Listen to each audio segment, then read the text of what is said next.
Retro Hangover is supported via Patreon by listeners like you. We'd especially like to thank patrons Lyle McCarnes, Ashton Ruby, Randall Quiggle, Tony G, Stud Still Smash the Milkman, Keith Gasper, Raging Demon, Miss Peachy, Mass Keaton, Dischimera, Ozzy Garcia, JC, Megan Caruso, Andrew Liguori, Lunchbox, aka the Disgruntled Gamer, Adam from The Good, the Bad, the Backlog, Rick Firestone, Dave Jackson, Jenny E, Retro Overdrive, Soha, Parallax Puddles, The Emperor, Storm Beagle, Matt, aka Stormageddon, B. Ross and Van Fernal from Super Garbage Day, Gary Heather, the Retro Vixen, Eric Guess, Nomad from the Retro Wildlands podcast, Ash Events, Alan Bingham, Mike the Ref from Backbreaker Gaming, Ryan, Player One, Low 5 Alex, Alt, Renner Dreaming, and Oh Me. Your continued engagement and generous donations are deeply appreciated.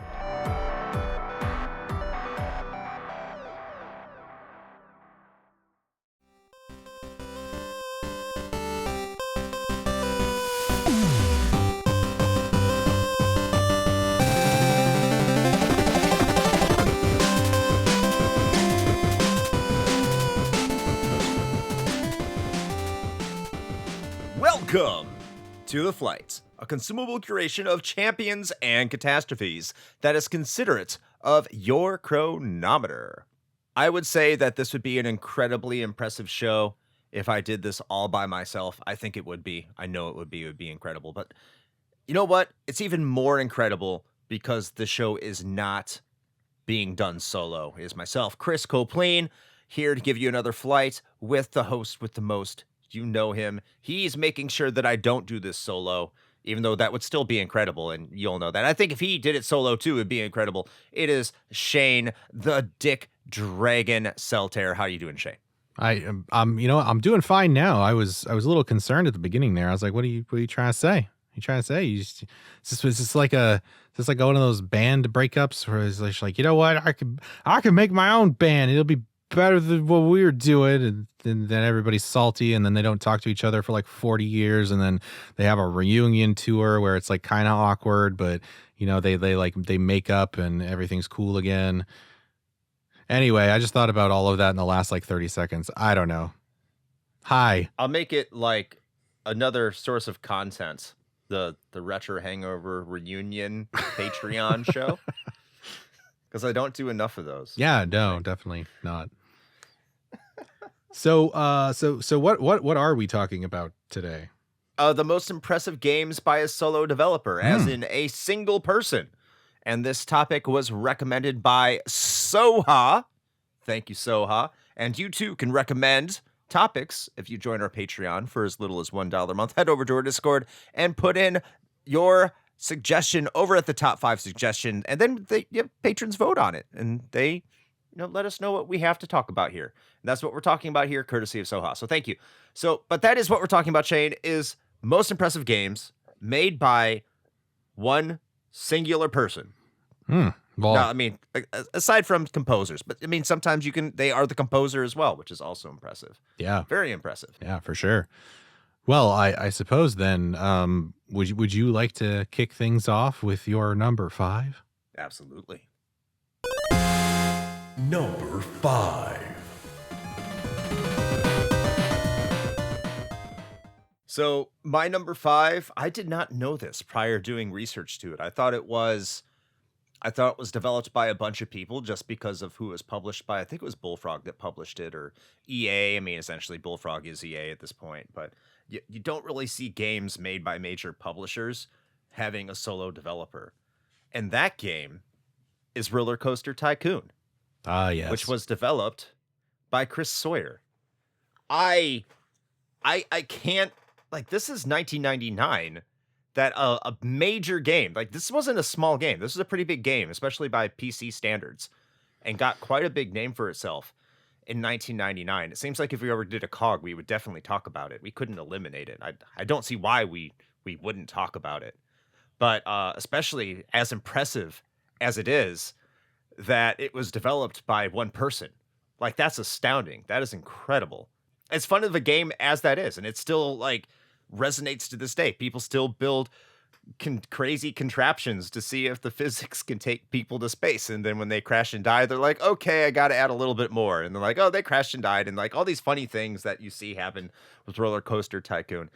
It's just it amazes me that this was pulled off by a single person as late into the game as it was, especially in an era where you did not have indies and these kind of things weren't really normalized. You wouldn't see that at that point, especially a mainstream game. So yeah, my number 5 is Roller Coaster Tycoon. Yeah, that's a good pick. That's a good pick. I almost had that one on my list as well, but it ended up getting bumped in favor of some other ones, but solid pick for sure.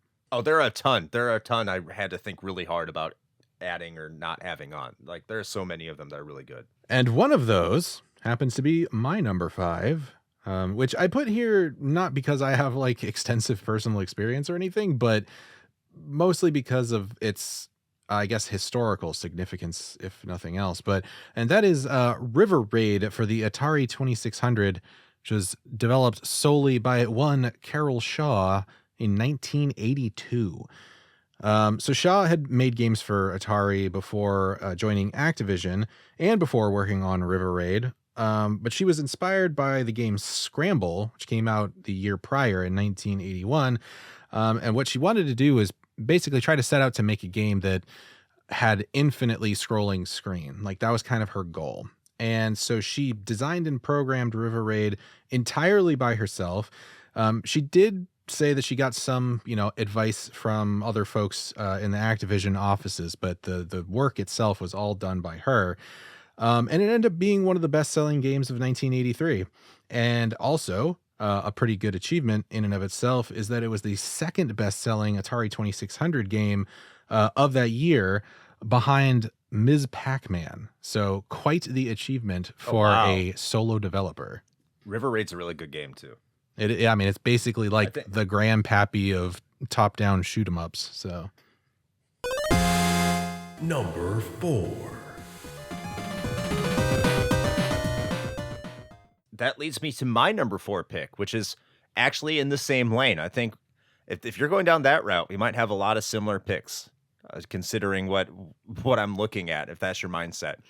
And my number 4, also an Activision game, also an Atari game, is Pitfall by David Crane, which I don't care what anyone tells me. Pitfall is one of the most influential games ever created. It kind of lays the basis for what eventually would become Super Mario Brothers, which took the world by storm and resurrected the North American market. So when I look at a game like Pitfall, which really started to incorporate more solid platforming elements, especially on a console, Pitfall's really like the progenitor for a lot of the games that we would come to know and love on the NES and going into the Super Nintendo. And here it was in 1982, developed all by one person. And like, development is probably went by a lot quicker. It was a lot simpler back then in those times, but just coming up with those ideas, coming up with novel concepts and getting them out to the public, which is going to be a common thread for a lot of the ideas I'm going to be having moving forward on my list. I think that is just as significant, if not more so, than having to deal with more complicated tools and building off previous refinements and ideas. So I think that, having Pitfall down here at number 4, Pitfall, really good game, really fun game, very important game, and developed all by one person, who is David Crane. All right. Well, I'm going to completely veer off of whatever course you thought I was on, I guess. So my number 4 is Dust, an Elysian Tale by Dean Dodrell. Great game. Yeah, developed in 2012. So Dean is a self-taught illustrator and animator, so not a developer first and foremost, which you can see in the game and the animations and the art style therein for sure. And he had previously done artwork and some cinematics for the likes of like Jazz Jackrabbit 2 for Epic, among other things. And he was also in the process of creating an independent animated game, which was like tentatively titled Elysian Tale, but tale like an animal tale, not like a story. He assumed, by the way, that Dust would probably only take like 3 months to develop and complete, and then it actually took like 3.5 years. So that's a common thread through pretty much any game that's developed by a solo dev, is that this takes time. There's so many things that go into developing a full-fledged release like this. And frankly, 3.5 years is actually on the low end of things nowadays. But he had actually originally envisioned Dust as an 8-bit style platformer, something similar to like Castlevania. But obviously it didn't end up quite that way.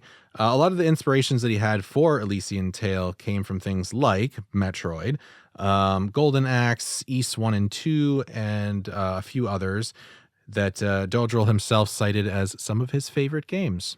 So there you go. And I played Dust quite a while back now, and yeah, it's a great game. And the fact that it was developed by one person is impressive, to say the least. Number 3. All right, my number 3. Remember earlier how you said that River Raid was the grandpappy of the top-down shooter? Yeah, I mean, I should probably say one of, but yeah, go ahead. So I am going to give you what I think is the grandpappy of the top-down shooter, which was also developed by one person, and that is Space Invaders, which was developed by Tomohiro Noshikado. And we covered this on one of our previous episodes, but just to cover you up, because we did a whole episode on Space Invaders with Tiger. And the thing with Space Invaders is apparently Noshikado spent an entire year trying to get this game developed with very simple technology. You're talking about like the primordial days of video gaming. Like all you really had up until then was Pong and Pong clones. There wasn't really much else aside from that. I mean, there was a couple others. Asteroids came out. I'm sure Asteroids could make this list if I look at it, but I think that was developed by a couple people like MIT or something, like Space War, technically, whatever. But I would have to look that up. But like Space Invaders, I know was developed by one person, and just how that game set the world on fire and inspired so many other developers around the world is something that is truly impressive to me. Just a lot of the characteristics that became just the appeal of Space Invaders and how many of them were an accident. And then it was just like, yeah, that wasn't supposed to happen, but it's cool, so I'll leave it in there. And just making the game better from that standpoint. And then again, influencing, shmups, shooters, and like a whole host of other genres. And even if it wasn't a shooter, you have so many like renowned Japanese developers looking back, specifically Japan, because developed in Japan by Taito, who published it on behalf of Noshikado, who they hired to make it. Like a lot of them taking influence from what that game did. So yeah, Tomohiro Noshikado's Space Invaders is number 3 for me. All right. Well, moving on to my middle of the list, we have Cave Story, developed by Daisuke Amaya, also known as Pixel, in 2004.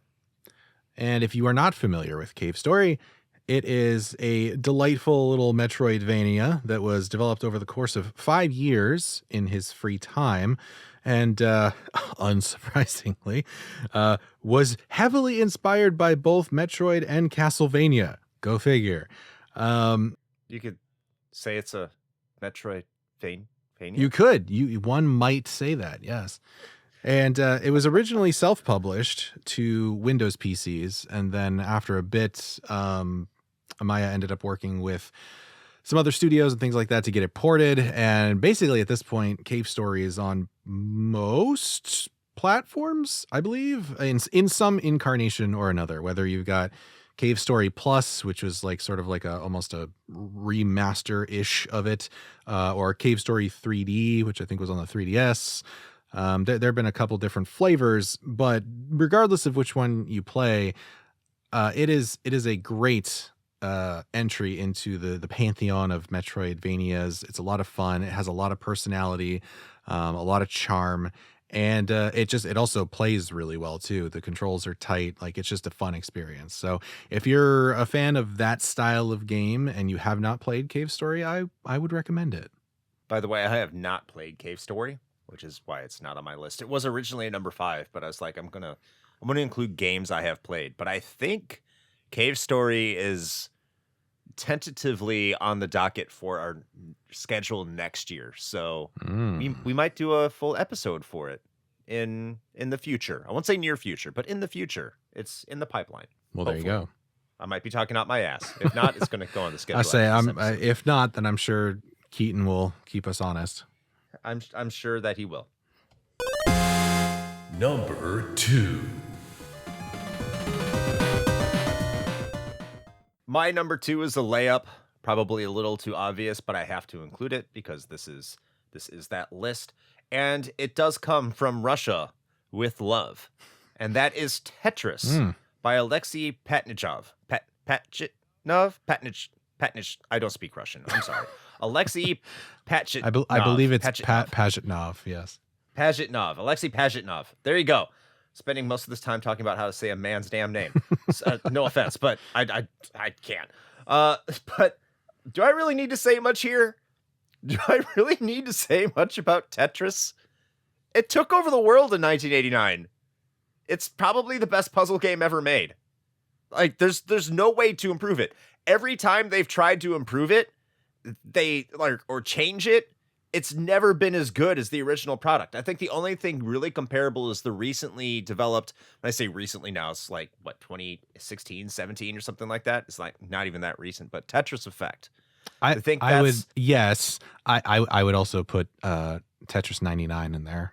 Tetris 99, but it's the original Tetris. All versions of Tetris that are considered to be an improvement are still just Tetris. Tetris DS is very good as well, by the way. But again, it's just the basic formula with like rules and stipulations added to it in certain scenarios. But like the base Tetris you play is the unchanged original version of one man's vision all the way back in the early to mid 80s. Like that is just mind blowing that you can make something that is considered to be so perfect and never have anyone really truly improve on that. Like still to this day, I think in its most basic essence, what that game was. And that is truly impressive to me. So that's my number 2 is Tetris. Okay, but what about Hatris? Ah, damn, I forgot Hatris, but I don't think that was developed by one person, unfortunately. No. Thank you, Alexei Patnichov. I think I said that. Pachitnov. Damn it! Good old Alex P. Pachitnov. You know him, you love him. There you go. Yeah, Alexei P. Oh man. All right. So we have at my number 2. This one honestly is also kind of a layup because of course it should be on here. It's Minecraft. It's Minecraft. By Marcus Persson, also goes by the moniker Notch. Originally developed in 2011, over about 2 years, and entirely in Java, which still fucking blows my mind. And if you know anything about software engineering and programming, like that's there's a reason that the game got ported to other languages later, because Java sure is a thing. But anyway, he did it in Java, and he meant it to be a game that never ends, and it certainly does not. It's become the best-selling video game just of all time, just like period, with over 300 million copies sold and nearly 140 million monthly active players as of 2023. Now, I feel like I should point out that, like, obviously the version of Minecraft, or versions, because there's still a couple different ones that people are playing these days, not the thing that he initially developed. It's become a very different thing now. But the fact that he is the progenitor of this and had the vision to do this thing, and made it as, initially successful as it was, man, that's... You got to figure, right? Because the way that I always envisioned this dude, just based on purely like seeing him in like, interviews or like photos of him or whatever, is he just seemed like that like stereotypical like computer science guy that you knew in college or whatever, who would just like tinker around with shit like in his spare time. And to like hit on fucking gold like this is just wild. So yeah, big ups pickaxe. to Marcus. Yeah, a diamond pickaxe. So there you go. Number 1. So that's my number 1, by the way. Oh, we did a is swapsies. We did. We did. My number 1 is Minecraft. We have a similar one, so there's that. That's awesome. But yeah, I mean, my oldest kid still plays Minecraft. He's almost an adult. He's going to be an adult very soon. When my nephews come over, they still play Minecraft. This game is he is right. This game never ends. And you are right. Like the Minecraft everyone plays today has a team of developers that's constantly making updates, constantly making improvements. But the core of the gameplay that started this cultural phenomenon that became what I will say is the most successful video game of all time was developed by one person.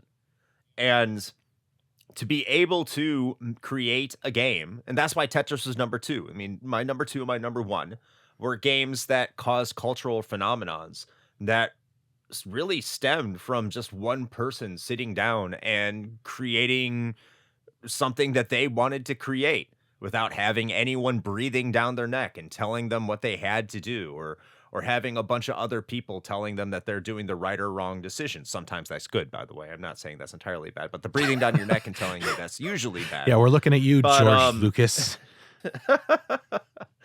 Yeah, no one likes Star Wars. But when it comes to like these games, it's like they put themselves out there.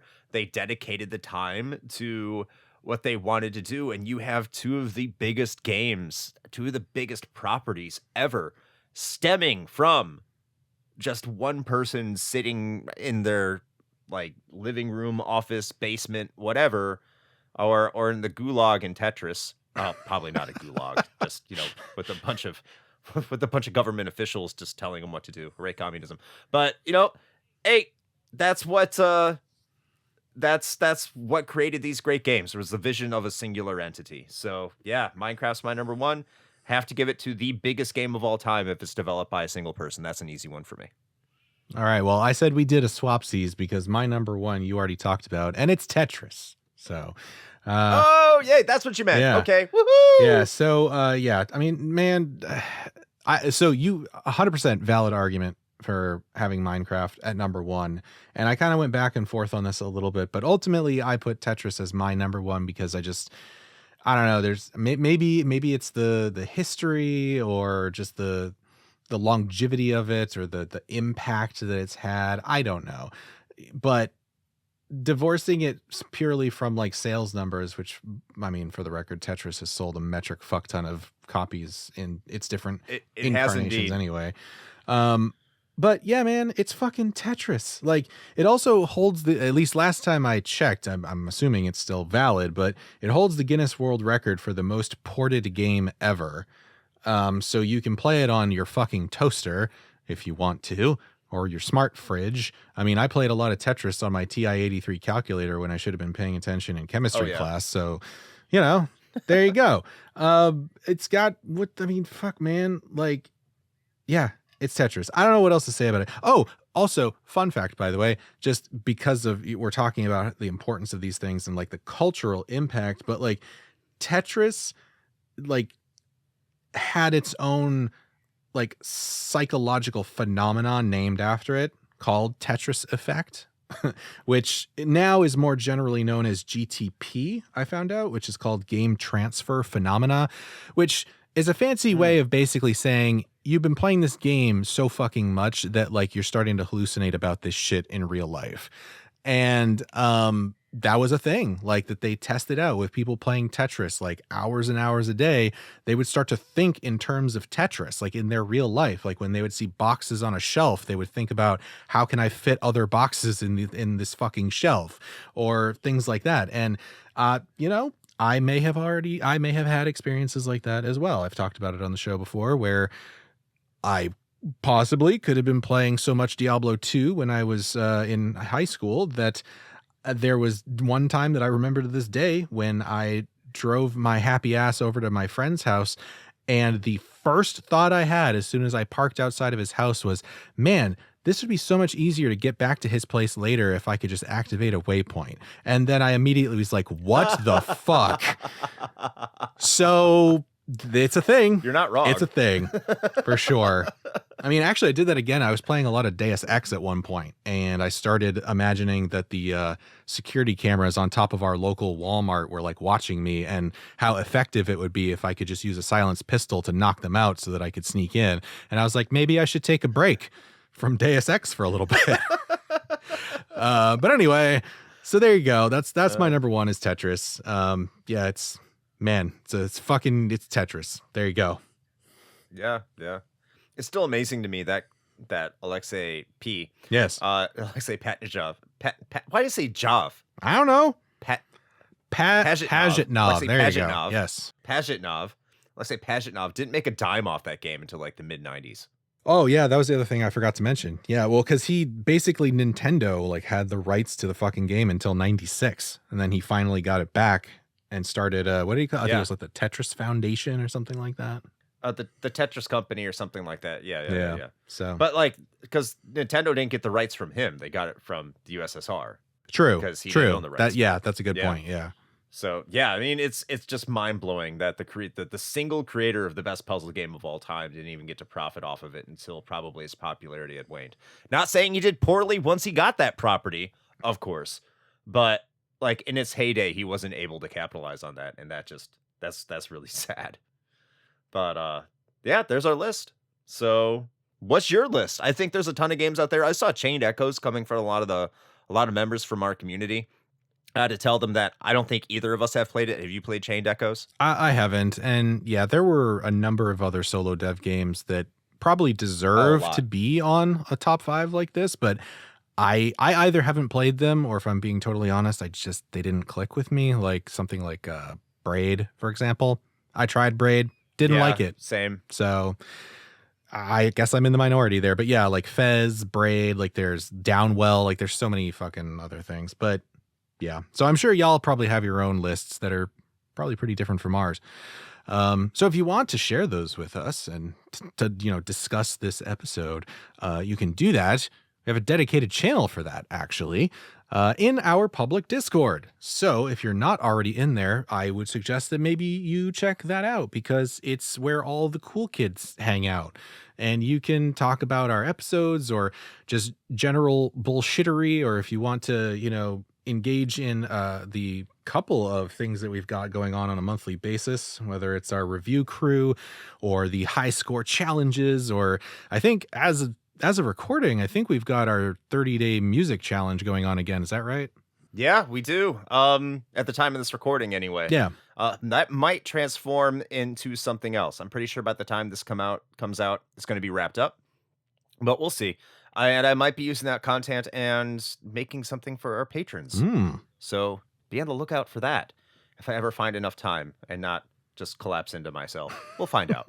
One of the two. And It'd be great. Yeah, speaking of Patreon, you could become a patron if you are not already, and you can get access to cool bonus stuff like what Chris has in the works, or at this point, like handful of different sort of like mini series things that we've got going on there, whether it's our rapid fire reviews of games that we don't talk about on the main episodes, or our growing up gaming, which a couple of those have shown up in the main feed now, but you could have got those years ago if you were a patron at this point.